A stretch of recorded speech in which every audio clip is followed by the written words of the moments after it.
Meron tayong nadat ng sorpresa dito sa farm. Meron kasi akong isang Rhode Island na broody. Nilagyan ko ng 2 itlog ng Marans na pure at saka isang itlog ng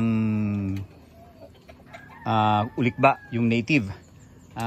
Just in case lang, hindi naman kasi ako sigurado kung magtutuloy-tuloy yung kanyang paglimlim. So nilagyan ko lang. Apparently, nakapisa na siya. Minarinig akong kanina, chinek ko yung pugad. So, ang gagawin ko, papaltan ko pa siya, lalagyan ko pa siya ng 4 na itong mga 4 na itlog ng pure black copper Marans. Ilalagay ko dun sa para tuloy-tuloy niyang limliman. Yung kanyang chick ay kukunin ko, isasama ko dun sa mga mapipisa nating sisiw from the hatchery on the 27th. Yan. Tapos tuloy niyang lilimliman ng mga ito. So tara, puntahan natin yung naglilimlim na inahin. Lalagay natin tong mga itlog na to. Tapos sisilipin na rin natin yung napisahan niyang sisiw. Kung yun ba yung sa ulikba o dun sa Marans. Okay? So ayan siya. Ayan. That's our broody na na Rhode Island Red. The broody mama. Mama, how are you mama? Wait ha. Wait. Okay, see? Narinig niya. Oh.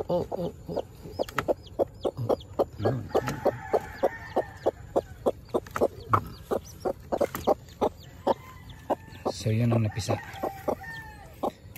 Okay. Oh. Ha. Apparently hindi siya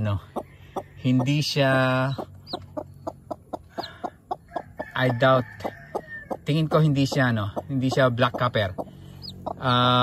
More likely yan, cross ng black copper sa sa ating barred rock. Yan. So pababayaan ko lang muna siya dyan sa ilalim ng mama niya. Siguro by tomorrow kukunin natin. Ano kaya? Iniisip ko kasi kung magsa-survive ba siya dyan. Siguro kunin ko na rin yung kunin ko na rin yung baby at ilalagay ko sa dun sa brooder natin. Naka-ready na naman yung brooder. Pwede namang hindi papakainin yan pagka ganyan Lalagay ko lang siya dun sa sa brooder and hopefully mag-survive siya for the night. So yun nga, kinuha ko yung ating isang sisiw from the mother, tapos pinaltan ko ng 4 na itlog dun sa pugad niya. Dito natin siya lalagay. Ganito lang ang ating brooder. It's a box. Yan, sarado. Nilagyan natin ng makapal na ipa. Nandiyan siya sa ipa. Palagay ko anak ng barred Plymouth Rock. Yung isa na yan. So dyan muna siya for the night. Hindi natin bibigyan ng pagkain. Bukas naka-ready na dyan ang lalagyan ng pakainan. So tatakpan lang natin siya dyan. Ayan, may screen yan. So para hindi siya pasukin ng mga daga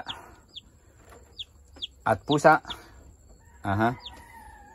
Then tatakpan natin ng plastic yung ibabaw para ng warmth, mag-ipon, mag-generate ng ng init diyan sa loob ng kulungan na yan.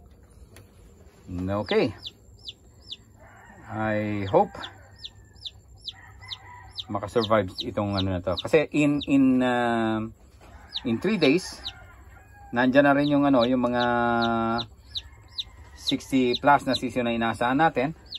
So may makakasama na siya dyan. Okay, bye bye.